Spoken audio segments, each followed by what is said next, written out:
अस्सलामु अलैकुम वरहमतुल्लाहि वबरकातुहू।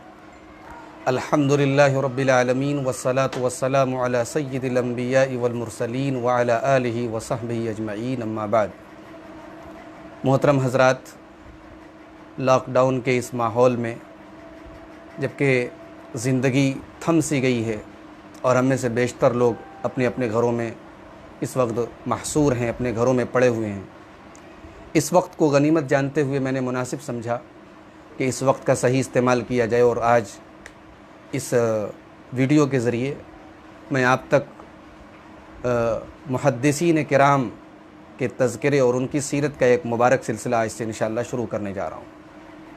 मोहतरम नाज़रीन, आप जानते हैं कि अल्लाह के रसूल सल्लल्लाहु अलैहि वसल्लम के फ़रामीन को, आपके अक़वाल को, आपके अफ़आल को, आपकी सुन्नतों को हदीस कहा जाता है और उन उलमा ने अपनी पूरी ज़िंदगियाँ खपा करके उन हदीसों को कलेक्ट किया, जमा किया, उन्हें हिफ्ज़ किया और उन्हें अपने बाद वालों तक पहुँचाया।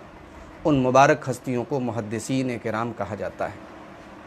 मोहतरम नाज़रीन, ये मुहद्दिसीन किराम वो काबिल मुबारकबाद लोग हैं और इनकी ज़िंदगियाँ वो काबिल रश्क ज़िंदगियाँ हैं जिनकी ज़िंदगी का मरकज़ व महवर हदीस रसूल सल्लल्लाहु अलैहि वसल्लम है, जो सुबह शाम क़ाल रसूलुल्लाह की सदाए दिल नवाज से जिनकी ज़िंदगियाँ मुअत्तर रहा करती थी और अल्लाह के रसूल सल्लल्लाहु अलैहि वसल्लम से सच्ची मोहब्बत का अमली सबूत इन मुहद्दिसीन किराम ने दिया कि अल्लाह के प्यारे रसूल सल्लल्लाहु अलैहि वसल्लम की हज़ारों बल्कि लाखों हदीसों को इन्होंने अपने सीनों में हिफ्ज़ किया और उसे उम्मत तक पहुँचाया। इसमें कोई शक नहीं है कि उम्मत ता क़यामत इन मुहद्दिसीन किराम के एहसानात तले दबी हुई है और इनके एहसानात का बदला उम्मत नहीं चुका सकती। मोहतरम नाज़रीन, मुहद्दिसीन किराम की जब हम बात करते हैं तो सबसे पहले हमारे सामने जिस हस्ती का नाम आता है वो इमाम मालिक रहमतुल्लाह अलैह हैं। इमाम मालिक रहमतुल्लाह अलैह की मशहूर किताब मुअत्ता इमाम मालिक इल्म हदीस की पहली मुरत्तब किताब मानी जाती है।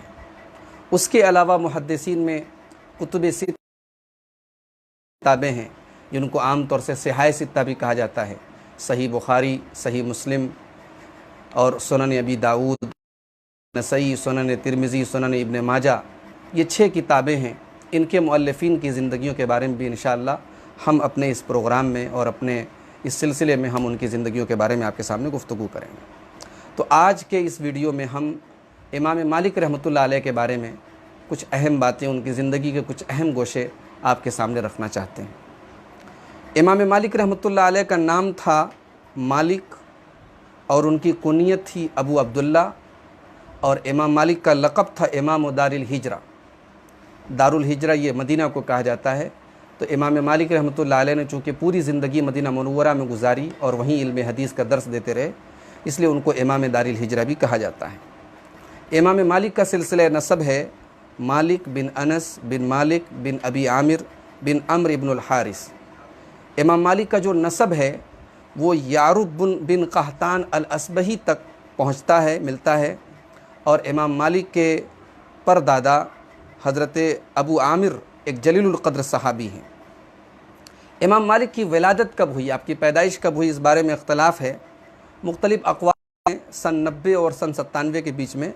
लेकिन इमाम मालिक के मशहूर शागिर्द इमाम यहया इब्न अबी बुकैर ने जो तारीख़ नकल की है वो है सन 93 हिजरी और इमाम ज़हबी रहमतुल्लाह अलैह ने भी इसी तारीख़ को राजे करार दिया है, इसी को सही करार दिया है।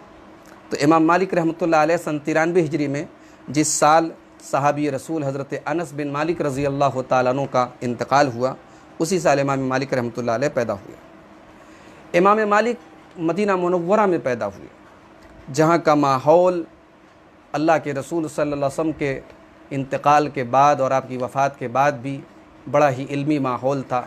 सहाबा किराम की एक बड़ी तादाद मदीना मुनव्वरा में अल्लाह के रसूल सल्लल्लाहु अलैहि वसल्लम की हदीसों को पढ़ती और पढ़ाती थी।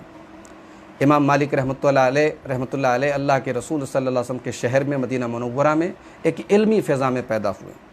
इमाम मालिक का घराना भी इल्मी घराना था। उनके ख़ानदान के बहुत सारे लोग इल्म हदीस से जुड़े हुए थे। उनके दादा इमाम मालिक बिन अबी आमिर किबार ताबईन में से थे, बहुत बड़े ताबईन में से थे। उन्होंने हज़रत उमर फ़ारूक, हज़रत उस्मान गनी, हज़रत तलहा, हज़रत आयशा वग़ैरह से हदीसों को रवायत किया है। हज़रत उस्मान गनी से इनके दादा का, इमाम मालिक के दादा का बड़ा गहरा ताल्लुक़ था, बल्कि हज़रत उस्मान गनी की शहादत के बाद जिन चंद लोगों ने अपनी जान पर खेल करके उन्हें दफन किया था, उन हिम्मती लोगों में, उन बहादुर लोगों में हज़रत मालिक बिन अबी आमिर जो इमाम मालिक के दादा थे उनका भी शुमार होता है। इमाम मालिक रहमतुल्लाह अलैह की ज़िंदगी में एक ही धुन थी कि मुझे हदीस रसूल को पढ़ना है, हदीस रसूल को सीखना है और दूसरों तक पहुँचाना है। उनकी ज़िंदगी का कोई और मशगला नहीं था, अल्लाह को पढ़ना, सुनना, सुनाना, सीखना, सिखाना, यही इमाम मालिक का मशगला था। सन 110 हिजरी में इमाम मालिक रहमतुल्लाह अलैह ने इल्मी मैदान में कदम रखा और इल्म हदीस को सीखना और उलमा से इस्तिफ़ादा करना शुरू किया, जिस साल इमाम हसन बसरी की वफ़ात हुई। इमाम मालिक के मशहूर असातिज़ा में सबसे मशहूर जो उनके उस्ताद और शेख हैं, इमाम नाफ़े रहमतुल्लाह अलैह हैं। इमाम नाफ़े ये सहाबी रसूल हज़रत अब्दुल्लाह इब्न उमर रज़ी अल्लाह तआला अन्हो के शागिर्दों में से हैं और उनके आज़ाद करदा ग़ुलाम थे इमाम नाफ़े। और इमाम नाफ़े ने 30 साल तक मुसलसल हज़रत अब्दुल्लाह इब्न उमर रज़ी अल्लाह तआला अन्हो की सोहबत इख्तियार की और उनकी खिदमत की। यही वजह है कि हज़रत अब्दुल्लाह इब्न उमर के पास जो अहादीस रसूल थी, उनको सबसे ज़्यादा रिवायत करने वाले हज़रत इमाम नाफ़े रहमतुल्लाह अलैह हैं। और इमाम नाफ़े के सबसे बेहतरीन और सबसे अजीम शागिर्द इमाम मालिक रहमतुल्लाह अलैह हैं। और इमाम मालिक और इमाम नाफ़े के बीच में जो गहरा ताल्लुक़ था, उसका अंदाज़ा आप इससे लगा सकते हैं कि इमाम मालिक जो हदीस इमाम नाफ़े से और इमाम नाफ़े जो हदीस अब्दुल्लाह इब्न उमर से रिवायत करते हैं, ये जो सनद है, इसको मुहद्दिसीन के यहाँ सबसे बेहतरीन सनद कहा जाता है। इसको सिलसिलतुज़ ज़हब, सुनहरी कड़ी कहा जाता है, सुनहरी सनद कहा जाता है। इसके अलावा इमाम मालिक ने इमाम सईद अल-मक़बरी से, इमाम नुऐम अल-मुजमर से, इमाम वहब इब्न कैसान से, इमाम ज़ुहरी से, इमाम इब्नुल मुनकदिर से, आमिर बिन अब्दुल्लाह इब्न ज़ुबैर से, हज़रत अब्दुल्लाह इब्न दीनार से, ज़ैद इब्न असलम से, यहया इब्न अय्यूब से, यहया इब्न हिब्बान से, अय्यूब अस-सख्तियानी से और बहुत सारे उलमाए मदीना से इल्म हासिल किया। मदीना के मशहूर फ़क़ी और मुफ्ती हज़रत अबू उस्मान रबीअतुर राय भी इमाम मालिक के मशहूर असातिज़ा में से थे। इमाम मालिक रहमतुल्लाह अलैह के जो तलामिज़ा हैं, उनके जो शागिर्द हैं, जिन्होंने इमाम मालिक से कसब फ़ैज़ किया और इमाम मालिक से हदीसों को पढ़ा, उसमें बराह रास्त जिन लोगों ने इमाम मालिक की शागिर्दी अख्तियार की, बहुत सारे लोग हैं, हज़ारों लाखों लोग हैं। चूँकि मदीनतुर रसूल की अपनी एक शोहरत थी और इमाम मालिक रहमतुल्लाह अलैह का जो इल्म हदीस में मकाम था और इल्म हदीस के अंदर उनको जो अज़मत हासिल थी, उसकी वजह से पूरी दुनिया से, आज़म से इमाम मालिक के पास लोग इल्म हदीस सीखने आते थे। तो उनके शागिर्दों की तादाद हज़ारों और लाखों में है। मशहूर जो उनके शागिर्द हैं, उसमें मिस्र में इमाम इब्नुल क़ासिम हैं और इमाम अशहब हैं, अफ़रीक़ा में असद इब्नुल फ़ुरात हैं, उंदुलुस में यहया इब्न अबी यहया लैसी हैं और इराक़ में अब्दुर्रहमान इब्न महदी इब्न हस्सान अल-अंबरी हैं। इसके अलावा इमाम बुखारी, इमाम अहमद इब्न हम्बल, इमाम मुस्लिम, इमाम नसई, इन तमाम लोगों ने एक वास्ते से इन सबको इमाम मालिक की शागिर्दी का शरफ़ हासिल है। इमाम मालिक की किताबों में सबसे मशहूर किताब उनकी मुअत्ता इमाम मालिक है, जो इल्म हदीस की सबसे पहली मुरत्तब किताब मानी जाती है और जिसका मुहद्दिसीन के यहाँ बड़ा ऊंचा मकाम है। इसके अलावा इमाम मालिक रहमतुल्लाह अलैह ने जो मसाइल बयान किए, जो फ़तवे दिए, उन फतावों को अल-मुदव्वना के नाम से उनके शागिर्द ने उनको जमा किया। इसी तरीके से इमाम मालिक रहमतुल्लाह तफसीर के अंदर भी एक रिसाला लिखा है, वो भी हमें मिलता है और तकदीर के सिलसिले में भी इमाम मालिक की कुछ तहरीरें हमें मिलती हैं। इमाम मालिक रहमतुल्लाह अलैह इल्म हदीस को बयान करने के सिलसिले में बहुत मोहतात रहते थे। उन्होंने अपने दादा हज़रत मालिक बिन अबी आमिर से कोई रिवायत नहीं ली, जबकि इमाम मालिक रहमतुल्लाह अलैह ने अपनी ज़िंदगी में अपने दादा को देखा। अपने दादा के इंतकाल के वक्त उनकी उम्र 12 या 13 साल की थी। इसी तरीके से सुलेमान इब्न यसार बहुत मशहूर ताबईन में से हैं, सन 107 हिजरी में वफ़ात उनकी हुई। उनको भी इमाम मालिक ने अपने होशो हवास में देखा, लेकिन उनसे कोई रिवायत नहीं ली। इसका सबब क्या था? इसका सबब ये था कि इमाम मालिक ख़ुद कहते हैं कि मदीना में बहुत सारे ऐसे लोग हैं जिनका ज़माना मैंने पाया जो 100 और 105 बरस की उम्र को पहुँच गए हैं, लेकिन ऐसे बूढ़ों की रिवायत नहीं ली जाती और जो अगर लेता है तो वो ऐब शुमार होगा। यानी ये इमाम मालिक की एहतियात थी कि उम्र के इस पड़ाव पर जो मुहद्दिसीन थे या जो फ़ुक़हा थे उनके ज़माने के जो अइम्मा थे, इमाम मालिक कसदन उनकी हदीसें नहीं लेते थे, क्योंकि एक शक था, एक डाउट था कि उम्र के इस पड़ाव में आने के बाद इंसान की जो मेमोरी होती है, जो याददाश्त होती है, वो फिर बराबर काम नहीं करती है। इमाम मालिक रहमतुल्लाह अलैह का शौक़ इल्म जो था, इल्म हदीस को सीखने की जो तड़प उनके अंदर थी, उनकी ज़िंदगी में बड़े पड़ाव, गुर्बत के अय्याम भी आए, अपने मकान की छतों की कड़ियाँ उन्होंने बेच दी, मगर तलब हदीस और तलब इल्म से उन्होंने कभी भी अपना रास्ता नहीं छोड़ा। इमाम नाफ़े से जब वो हदीस सीखने जाते थे तो उनके साथी बताते हैं कि दोपहर के वक्त, सख्त दोपहर के वक्त इमाम मालिक रहमतुल्लाह अलैह इमाम नाफ़े के पास जाया करते थे। रहमतुल्लाह अलैह की जो मजलिस जमती थी, जो हदीस पढ़ाने के लिए जब उनकी मजलिस लगती थी, उस मजलिस की अपनी एक तहज़ीब थी, अपना एक वक़ार था। बड़ा ही कीमती फ़र्श बिछा रहता था और बीच में एक शहनशीन होती थी जिस पर इमाम मालिक रहमतुल्लाह अलैह हदीस का इमला कराने थे। सफाई का बड़ा अहतमाम होता था, पूरी मजलिस में कहीं एक तिनका नज़र न आए। और फिर इमाम मालिक रहमतुल्लाह अलैह जब आते थे गुस्ल करने के बाद और बेहतरीन कपड़ा पहनने के बाद और मुअत्तर होकर खुशबू से आते थे और बालों में कंघी करके सुरमा वगैरह लगा करके आते थे और बड़े बाअदब होकर के बैठते थे। और आपकी मजलिस में जितने लोग बैठते थे बड़े अदब और वक़ार के साथ बैठते थे। हत्ता कि मुहद्दिसीन किराम में जो बड़े बड़े लोग हैं वो भी इमाम मालिक के पास कभी आते थे तो उनकी मजलिस में मजाल नहीं थी कि कोई ऊंची आवाज़ में बात करे, बड़े अदब और वक़ार के साथ लोग बैठते थे। इमाम अबू हनीफ़ा रहमतुल्लाह अलैह भी एक मरतबा उनके पास आए।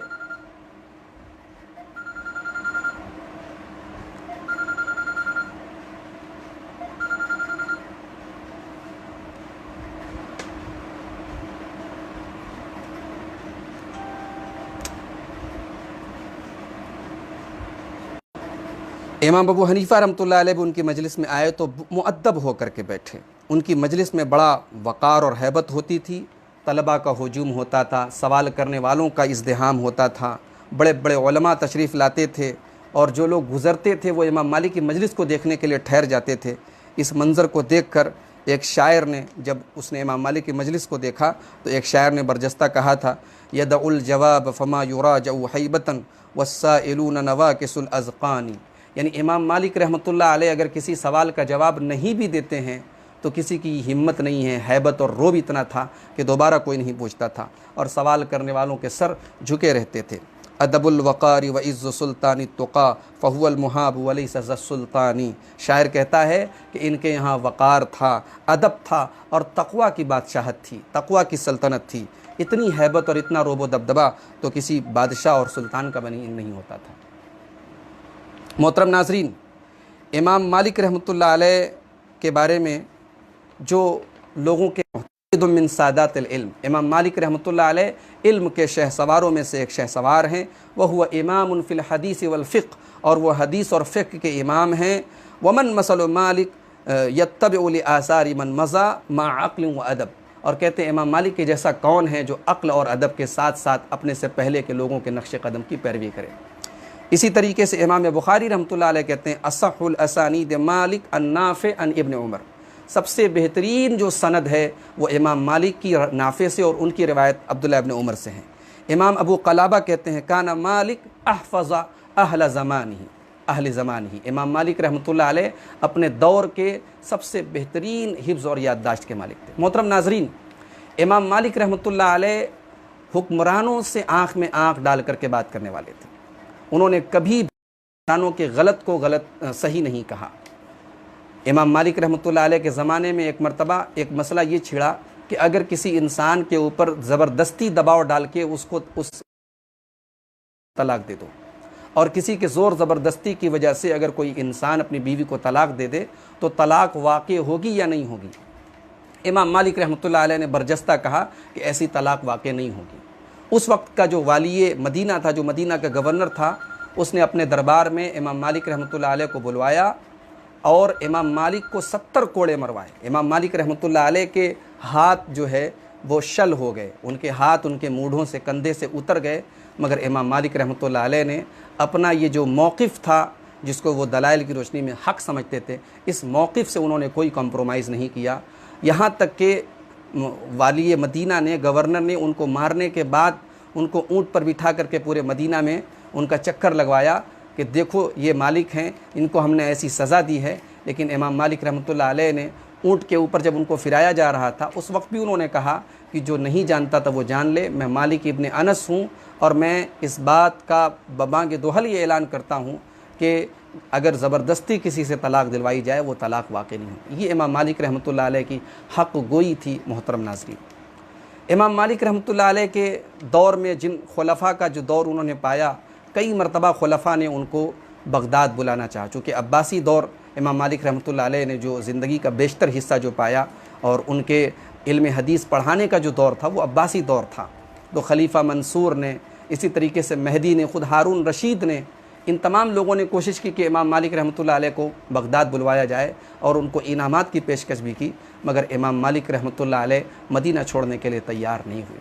अल्लाह के प्यारे रसूल सल्लल्लाहु अलैहि वसल्लम से बड़ी गहरी मोहब्बत रखते थे इमाम मालिक रहमतुल्लाह अलैह।